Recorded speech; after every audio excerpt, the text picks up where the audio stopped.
오늘 말씀의 제목은 믿음을 돌보시는 하나님입니다. 믿음을 돌보시는 하나님. 오늘 말씀은 우리가 지난주에 보았던 요한복음 14장 31절의 말씀, 오직 내가 아버지를 사랑하는 것과 아버지께서 명하신 대로 행하는 것을 세상이 알게 하려 함이로라. 일어나라 여기를 떠나자 하시니라 라는 말씀에 대한 구체적인 설명을 담고 있습니다. 오늘 말씀을 통해 우리에게 하나님을 사랑하고 하나님께 순종하는 것을 세상에 알게 하셨던 그 예수님처럼 우리가 살게 되는 은혜가 있기를 축복합니다. 예수님은 요한복음 15장 5절에서 나는 포도나무요 너희는 가지라 라고 말씀하셨습니다. 예수님은 자신을 포도나무라 하셨습니다. 포도나무. 그런데 1절을 보면 그냥 포도나무가 아닌 참 포도나무였다라고 하십니다. 참이라는 말은 진정한, 순전한이라는 의미를 가지고 있습니다. 예수님은 자신을 가리켜 나만이 진짜 포도나무야 라고 말씀하신 겁니다. 구약에서 포도나무는 이스라엘을 가리킵니다. 이스라엘 백성들은 이것을 아주 잘 알고 있었습니다. 그래서 예수님이 포도나무라고 하셨을 때 그것이 이스라엘을 가리키는구나 라고 바로 이해했습니다. 그런데 이 믿음 안에서 이들은 잘못된 이해를 하고 있었습니다. 그것은 예수님께서 그 나라를 이루실 것이라고 믿었다는 겁니다. 그것이 왜 잘못됐냐면 그들이 원하는 나라는 하나님 나라가 아닌 지상의 다윗의 나라가 이루어질 것을 믿었기 때문입니다. 마찬가지로 지금 이 제자들 역시 이 말씀이 제자들에게 해주신 예수님 말씀인데 이 제자들 역시 그 의미를 예수님의 의도와 다르게 들었습니다. 드디어 이분을 통해 우리가 소망하던 세상이 열리겠구나 라고 들린 것이죠. 그리고 이어진 너희는 가지라 라는 말을 내가 너희에게 한 자리씩 주겠다라는 말로 들은 것이죠. 그들에게 그렇게 들리는 거예요. 왜? 그런 믿음과 이해를 가지고 있으니까. 여러분 그 말을 들은 제자들이 예수님을 어떻게 생각했을까요? 나는 절대 그 날이 이루어질 때까지 우리 예수님을 배신하지 않을 거야. 그 곁에 꼭 붙어 있을 거야 라고 결단했겠죠. 여러분 이 상황은 우리에게 아주 중요한 질문 하나를 던집니다. 그것은 우리는 예수님을 어떻게 생각하고 있냐는 겁니다. 미국에 조엘 오스틴이라는 목사가 굉장히 핫했던 적이 있습니다. 그 사람의 설교를 듣기 위해 주일에는 수만 명의 사람들이 모여들었습니다. 정말 엄청나게 큰 체육관이 꽉 찰 정도로 사람들이 모였습니다. 바로 이 사람이 쓴 책이 긍정의 힘입니다. 긍정의 힘. 아마 들어보셨을 거예요. 여러분, 미국의 수많은 사람들이 그의 설교에 열광했습니다. 왜 열광했을까요? 긍정적인 생각을 가지면 모든 게 이루어진다고 그가 설교했기 때문입니다. 제자들과 똑같은 생각을 가졌던 거죠. 가지고 있는 거예요, 그들이. 여러분, 그런데 예수님의 생각은 제자들의 생각과 완전히 달랐습니다. 예수님은 나는 참 포도나무요 라고 하시며 헬라어 에고에이미를 사용하셨습니다. 에고에이미. 이 단어는 나는 뭐뭐이다의 뜻으로 존재 자체를 설명할 때 사용됩니다. 예수님은 이 단어를 생명의 떡, 세상의 빛, 양의 문, 선한 목자, 부활과 생명, 길, 진리, 생명에 사용하셨습니다. 여러분, 예수님이 자신을 가리켜 참 포도나무라고 하신 것은 나는 너희가 생각하는 그런 다윗의 나라를 세상에 재건할 선지자, 무언가를 이루기 위해 하나님께 쓰임받는 존재가 아니라는 의미였어요. 그 의미는 나 자신, 나 자체, 바로 내가 참 이스라엘이다 라는 의미였습니다. 즉 예수님께서 말씀하신 나는 포도나무요 너희는 가진 이는 이미 내가 하나님 나라이며 너희는 하나님 나라인 나에게 붙어있는 자들이라는 의미였던 것이죠. 여기에서 우리에게 드는 질문은 하나님 나라에 이미 속한 우리가 무엇 때문에 열매를 맺어야 한다입니다. 여러분 다 구원 받으셨죠? 아멘. 예. 그런데 왜 우리는 이 땅에서 열매 맺어야 할까요? 오늘 말씀이 그 얘기잖아요. 너희 구원 받았어. 근데 열매 맺어야 돼. 안 맺으면 잘라버릴 거야. 이 얘기잖아요. 여러분, 제자들이 가졌던 생각은 예수님의 부활을 목격한 후 성령의 충만함을 받고 나서야 바뀌었습니다. 그들이 예수님께 가졌던 그 생각, 다윗의 나라를 재건할 그 생각, 긍정적으로 생각하면 이루어질 거라는, 내가 하나님께 열심을 다하면 하나님께서 이루어 주실 것이라는 그 생각이 성령의 충만함을 받은 후에 바뀐 거예요. 이때서야 비로소 제자들은 예수님이 이 땅에 오신 목적을 깨달았던 거예요. 그리고 나서야 어떤 일을 시작합니까? 복음을 세상에 전하는 일을 시작합니다. 여러분, 어떤 깨달음이죠? 예수님에 대한 새로운 깨달음. 그분이 이 세상에 오신 목적에 대한 온전한 깨달음. 여러분, 이 제자들은 예수님을 따랐습니다. 그런데 말씀을 잘 보면 예수님을 전하지는 않았어요. 복음을 전하지는 않았다는 거예요. 그저 따르며 예수님이 이루실 그 일을 기다릴 뿐이었습니다. 여러분, 잘 생각해 보십시오. 하나님에게서 무엇인가를 얻어내려는 사람은 복음을 전하지 않아요. 그저 열심히 하나님께 기도하며 어떤 걸 합니까? 그냥 기다리는 거예요. 대부분의 사람들이 그런 액션을 취합니다. 그런데 이들이 진짜 가지가 된 후 이들은 복음을 전하는 자, 바로 열매 맺는 자로 변한 거예요. 여러분, 여기서 무엇이 중요합니까? 내가 가지라는 게 중요한 거예요. 가지. 내가 진짜 예수님께 붙어있는 가지입니다. 그때로부터 하나님을 사랑하고 하나님께 순종하는 삶을 세상에 알리기 시작한 겁니다. 여러분, 이 일이 어떻게 발생한 겁니까? 예수님에 대한 제자들의 이해가 바뀌었을 때. 그렇다면 우리는 어떻게 열매 맺는 삶을 살 수 있을까요? 어떻게 예수님처럼 하나님을 사랑하고 세상에 하나님의 명령에 순종하는 것을 알릴 수 있을까요? 그 열매 맺는 삶을 살 수 있을까요? 예수님에 대한 이해가 바뀌어야 하는 것이죠.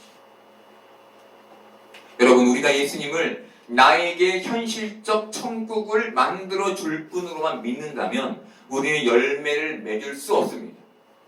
그저 신앙을 유지해 가는 것, 그렇게 예수님을 따르기만 하는 신앙에 머물 수밖에 없어요. 왜? 우리의 이해가 바뀌지 않았으니까. 하지만 우리가 예수님을 하나님 나라 그 자체로 믿을 때, 그리고 그분께 연결되어 있음을 확신할 때 우리는 제자들처럼 자연스럽게 열매를 맺는 삶으로 나아가게 되는 겁니다. 여러분, 이것이 가지가 열매를 거부할 수 없는 이유인 거예요. 열매를 가진 우리가 맺을 수밖에 없는 이유인 겁니다. 여러분은 어떤 예수님을 믿고 계십니까? 예수님이 어떻게 여러분에게 존재하고 계십니까? 예수님은 딱 하나로 말씀해 주십니다. 나는 참 포도나무요, 너희는 가지라. 그것을 온전히 깨닫는 여러분 되기를 바랍니다. 그렇다면 예수님이 1절에서 나는 참 포도나무요 라는 말로도 충분한데, 그 말로도 자신의 존재를 설명하고 제자들을 따르게 하기에 충분한데 왜 이 말씀 다음에 내 아버지는 농부라는 말씀을 덧붙이신 걸까요? 우리가 이 말씀을 이해하려면 2절을 보아야 합니다. 2절 보겠습니다. 무릇 내게 붙어있어 열매를 맺지 아니하는 가지는 아버지께서 그것을 제거해 버리시고 무릇 열매를 맺는 가지는 더 열매를 맺게 하려 하여 그것을 깨끗하게 하시느니라. 2절 말씀은 무릇이라는 단어로 시작하죠. 근데 무릇이 애매해요. 어떤 뜻인가? 무릇은 모든이라는 의미입니다. 모든. 그래서 모든을 넣어서 2절 전반을 해석하면 모든 내게 붙어있는 열매를 맺지 아니하는 가지는 아버지께서 그것을 제거해 버리신다라는 의미가 됩니다. 그리고 우리는 이 말씀을 우리가 열매를 맺지 못하면 농부이신 하나님께서 나를 잘라내버릴 수도 있겠구나로 이해합니다. 그렇죠? 예. 그런데 예수님은 구원받은 자를 아버지의 손에서 뺏을 자가 없다고 말씀하셨어요. 요한복음 10장 28, 29절 보겠습니다. 내가 그들에게 영생을 주노니 영원히 멸망하지 아니할 것이요 또 그들은 내 손에서 빼앗을 자가 없느니라. 그들을 주신 내 아버지는 만물보다 크심에 아무도 아버지의 손에서 빼앗을 수 없느니라. 여러분, 우리가 포도나무에 붙어있는 가지인데 제거될 수 있는 건가요? 잘려나갈 수 있는 건가요? 아닌 거예요. 여러분, 하나님이 농부이시니까 가능할까요? 하나님의 마음을 빌립보서 1장 6절에서 바로 이렇게 얘기합니다. 너희 안에 착한 일을 시작하신 이가 그리스도 예수의 날까지 이루실 줄을 우리는 확신하더라. 하나님의 선하심이 우리를 떠나지 않는다는 거예요. 그럼 농부이신 하나님이 우리를 잘라낼 수 있을까요? 아닌 것이죠. 농부이신 하나님은 결코 가지를 예수님께 붙어있는 가지를 포기하지 않으세요. 그렇다면 제거해 버리신다는 이 말의 의미는 뭘까요? 말씀에서 제거하다로 번역된 헬라어는 아이레이입니다. 아이레이. 이 아이레이는 잘라내다라는 뜻도 있지만 들어 올리다라는 뜻도 있습니다. 들어 올리다. 이 아이레이는 누가복음, 사도행전, 요한복음, 계시록에서 들어 올린다는 의미로 번역됐습니다. 이미 그렇게 번역된 사례가 성경에 있는 거예요. 여러분, 포도나무는 가지가 아니라 나무가 아니라 덩굴이죠. 덩굴. 그래서 포도나무는 기어 올라가면서 자랍니다. 대를 세워줘야 돼요. 시간이 지나며 가운데 줄기는 나무처럼 굵어지지만 그 곁에 가지는 묶어지지 않으면 땅으로 쳐져서 흙에 파묻히게 됩니다. 그러면 그 가지는 열매를 맺을 수 없게 되는 거예요. 농부는 이런 가지를 찾아서 가지의 흙을 털어내고 들어올려 받침목으로 받쳐서 열매를 맺도록 하는 일을 하는 겁니다. 농부는. 이것이 농부의 역할인 거예요. 여러분, 하나님께서 그 일을 하신다는 거예요. 우리를 너 잘 못 살았지, 너 믿음 없이 살았지, 너 잘못했지, 죄 지었지, 너 내가 잘라낼 거야 라고 하시는 게 아니라 농부이신 하나님은 우리를 그렇게 열매 맺지 못한 우리를 잡아 올려 열매 맺도록 만드신다는 겁니다. 여러분, 우리가 영적 침체에 빠질 때가 있어요. 열매를 못 맺어요. 집 밖을 한 발자국도 나가기 싫을 때가 있어요. 복음을 전할 수 없어요. 그럴 때 하나님이 우리를 어떻게 하시는 거예요? 아, 너 못 쓰겠다. 잘라내시는 것이 아니라 우리를 들어 올려 열매를 맺게끔 회복시키신다는 겁니다. 이게 농부이신 하나님의 일하심인 거예요. 여러분, 우리는 하나님으로부터 믿음을 받아 포도나무이신 예수님께 붙어 가지가 된 거예요. 이런 우리는 이 세상을 사는 날 동안 하나님의 관리를 받는 삶을 살게 되는 겁니다. 여러분, 엄청난 축복이죠. 하나님은 결코 우리를 내버려 두지 않으시는 거예요. 농부이신 하나님은 가지인 우리를 평생 동안 관리하시고 돌보심으로 우리를 인도해 가시는 거예요. 그리고 우리는 이 관리로 열매 맺는 삶, 바로 하나님을 사랑하는 것과 하나님께 순종하는 것을 세상에 알리는 삶을 살게 되는 겁니다. 다른 말로 뭐죠? 복음을 증거하는 증인의 삶을 살게 되는 거예요. 이 세상에서. 여러분, 우리가 하나님의 이 관리하심, 이 돌보심의 놀라운 사랑하심을 통해 이 땅을 복음의 증인으로 살아가기를 바랍니다. 예수님은 2절 전반절에서 열매를 맺지 못하는 가지를 관리하시는 농부의 역할에 대해서 말씀하셨습니다. 그리고 2절 후반절에서는 열매를 맺는 가지, 열매를 맺지 못하는 가지가 아니라 열매를 맺는 가지를 더 많은 열매를 맺게 하기 위해 관리하시는 내용의 말씀이 나옵니다. 2절 후반절에서 깨끗하게 하시느니라 라는 말씀은 그 2절 전반절에 제거해 버리시고의 일반적인 이해로 인해 가지치기, 잘라내기로 이해되어 왔습니다. 그랬죠? 예, 근데 우리는 그것이 아니라고 바로 잡았죠. 그렇죠?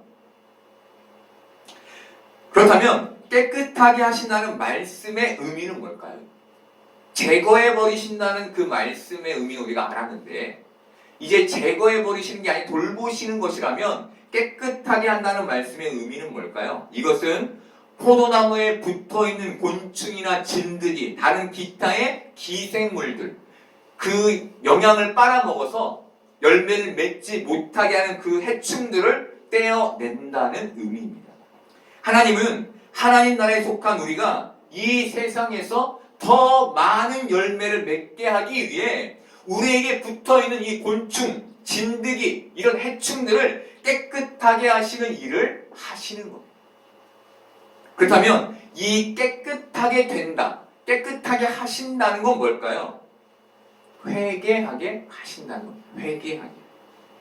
그런데 이 회개는 예수님을 믿음으로 일어난 그 회심의 회개를 말하는 게 아니에요. 우리가 예수님을 믿으며 우리의 모든 죄를 다 용서함 받았죠? 예, 그 회심의 회개를 말하는 게 아니라 이 회개는 예수님께서 요한복음 13장 10절에서 말씀하신 온몸을 씻었으니 발밖에 씻을 필요가 없다의 회개입니다. 다시 말해 이 깨끗함은 이 세상에서 우리가 짓는 그 순간순간의 죄에 대한 회개인 거예요. 그런데 우리는 이 말씀으로 인해 회개의 주체가 헷갈립니다. 그렇죠? 분명 회개는 이 현실에서 우리가 하죠. 내 입으로 내가 하고 하는 거잖아요. 내가 죄를 졌구나 이해하고 깨닫고. 그런데 말씀은 그 일을 누가 하신다고 기록합니까? 농부이신 하나님이 하신다고 기록하죠. 여러분, 회개의 주체는 우리일까요? 하나님일까요? 여러분, 예, 하나님이시죠. 하나님. 왜일까요? 우리 안에 계신 성령 하나님께서 우리 안에서 하나님의 말씀을 가르치시고 생각나게 하시기 때문이죠. 여러분, 우리가 죄로 깨달으려면 뭐가 필요합니까? 기준이 필요하죠. 법. 그렇죠? 이 법이 필요한데 우리 안에서 성령 하나님께서 그 말씀의 법을 생각나게 하심으로 죄를 깨닫게 하시는 거예요.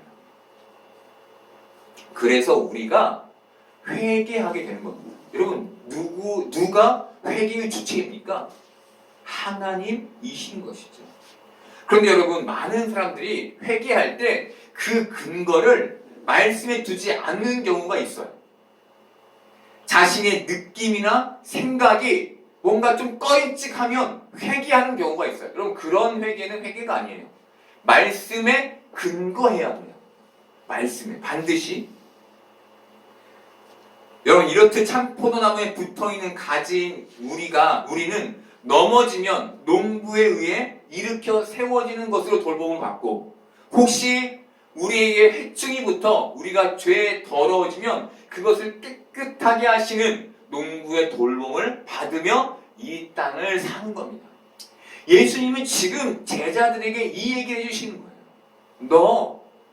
네 스스로 열매 맺고 네 스스로 그렇게 노력하여 얻어내는 게 아니라 그 모든 일 하나님이 하시는 거예요. 내가 하는 거예요. 여러분, 가지는 포도나무에 붙어서 열매를 맺습니다. 그렇죠? 가지가 열매를 맺는 데는 그 영양분을 공급하는 그 포도나무 주체가 중요한 거예요. 그런데 사람들은 내가 맺었어를 좋아하죠. 내가 맺었어. 그런 일은 없다는 거예요. 여러분, 하나님은 참 포도나무이신 예수님께 붙어있는 가지인 우리를 아브라함을 평생 관리하셨던 것처럼 그렇게 야곱을, 모세를, 다니엘을, 다윗을 평생 관리하셨던 것처럼 우리를 관리하고 계신 겁니다. 우리는 농부이신 하나님으로부터 인도하심과 이끄심, 섭리, 계획의 관리를 받고 있는 거예요. 여러분, 지금 이 순간도 농부이신 하나님이 여러분을 관리하고 계십니다. 여러분, 그것을 경험하는 게 예배의 축복인 거예요. 이 자리에 앉아서 그냥 예배 드리는 것이 아니라 그 하나님의 놀라운 살아계심을 감각적으로 느끼며 그 은혜 안에 거하는 게 예배자의 축복인 겁니다. 그러니 여러분, 이 예배의 자리에서 그 놀라운 하나님의 계획과 인도하심, 그 관리하심과 돌보심을 누리는 여러분 되기를 바랍니다.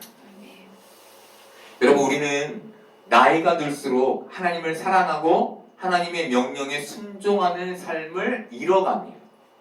더 높아져야 되는데 잃어가요. 왜일까요? 왜 그 삶에서 멀어지고 그 삶이 우리에게서 희미해지는 걸까요? 영적 침체가 찾아오기 때문이고 우리 스스로가 이를 이루어내는 것에 익숙해지기 때문입니다. 여러분, 낙심과 낭망이 찾아오기도 하지만 우리 안에 젖어든 우리의 힘으로 이루어야 한다는 그 경험이 하나님으로부터 우리를 멀어지게 만드는 것이죠. 여러분, 우리가 이렇게 하나님께서 멀어지면 열매를 맺지 못하게 되겠죠? 그럼 하나님 우리를 어떻게 하실까요? 잘라내실까요? 아니죠. 다시 들어 올려 주십니다. 여러분, 이걸 경험하며 사는 게 우리의 삶에 있는 하나님의 은혜인 겁니다. 내가 영적인 침체에 빠졌어도 하나님으로 다시 일으켜지고 그것으로 인해서 내 삶에 다시금 영적 활력이 생겨나는 것, 이것이 하나님께서 우리를 돌보시며 우리가 경험하는 은혜인 것이죠. 여러분, 예수님으로부터 충분한 영양분을 공급받고 하나님의 관리를 받음으로 열매를 맺는 여러분 되기를 바랍니다. 그래서 이 땅에서 복음의 증인의 삶을 살아갈 수 있기를 바랍니다. 믿음을 잃지 않기를 바랍니다. 그렇게 평생 믿음의 관리를 받으며 복음의 증인으로 이 땅을 살아가는 복된 여러분 되기를 소망합니다.